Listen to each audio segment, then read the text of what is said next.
qu'ailleurs, le poison est interdit. Ils interdisent ils empoisonnent le sol et ils font venir des choses de l'extérieur, mais sans contrôle.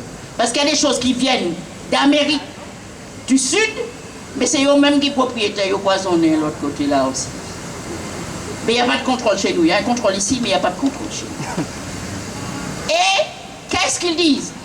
Comme la terre est empoisonnée, que l'eau est empoisonnée, eux-mêmes. Hein? Donc, la mer est empoisonnée.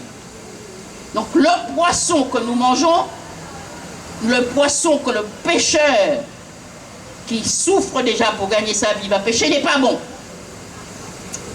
La nourriture n'est pas bonne. L'eau n'est pas bonne. Alors, venez acheter chez moi l'empoisonneur de l'eau minérale, du poisson dont on ne sait pas d'où il vient, et des fruits et légumes et de la nourriture dont on ne sait pas d'où il vient. Donc, je vous ai empoisonné, continuez de venir acheter du poison chez moi. Alors, il y a quelques-uns qui ont dit non, c'est pas possible. Et je comprends que l'on puisse dire que ce n'est pas possible. Il y a des Tébets qui ont le mal caddie. Bon, ils vont remplir leur caddie quand même. Mais c'est une maladie. Ils ont besoin d'être traités. Donc, il faudra les traiter.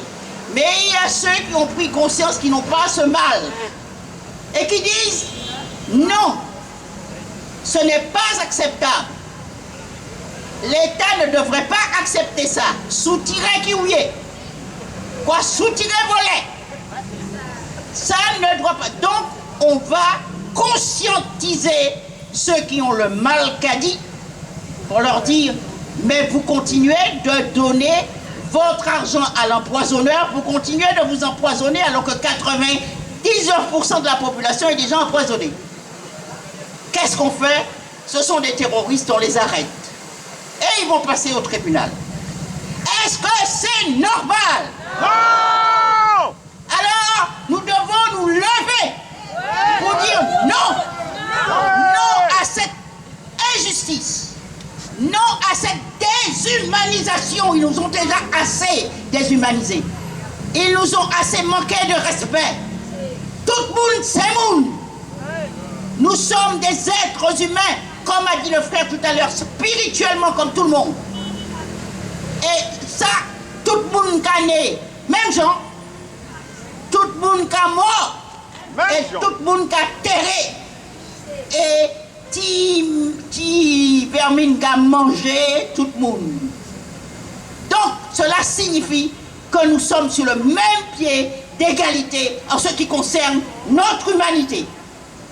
Il y a donc, encore je dis pied d'égalité, je dis égalité spirituellement, notre humanité, parce que en paroi c'est mon non-humanité. Mais enfin, spirituellement, nous sommes sur le même pied d'égalité.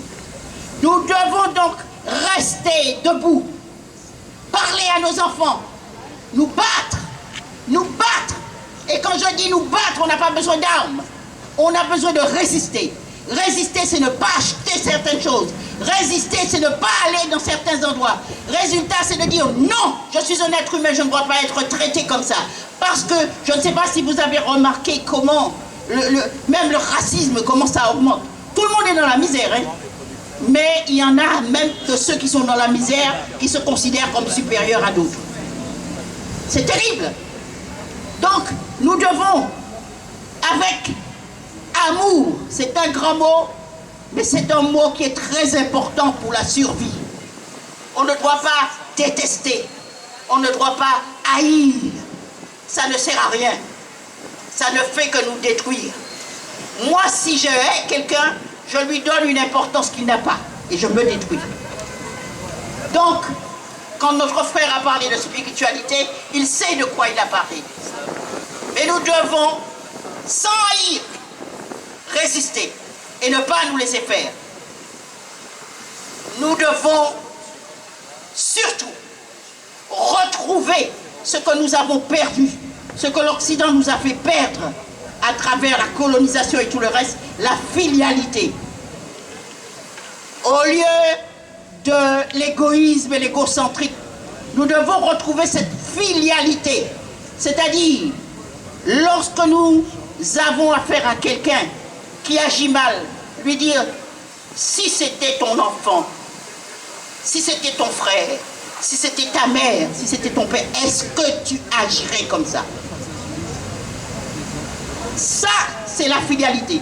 Parce que on remet la personne devant sa conscience. Mais on ne lui fait pas de cadeau.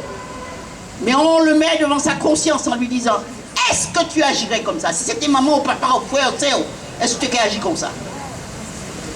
Et c'est lorsque nous allons nous, ensemble, réagir de cette manière, vivre de cette manière, avancer de cette manière, que nous pourrons être assez solides pour résister.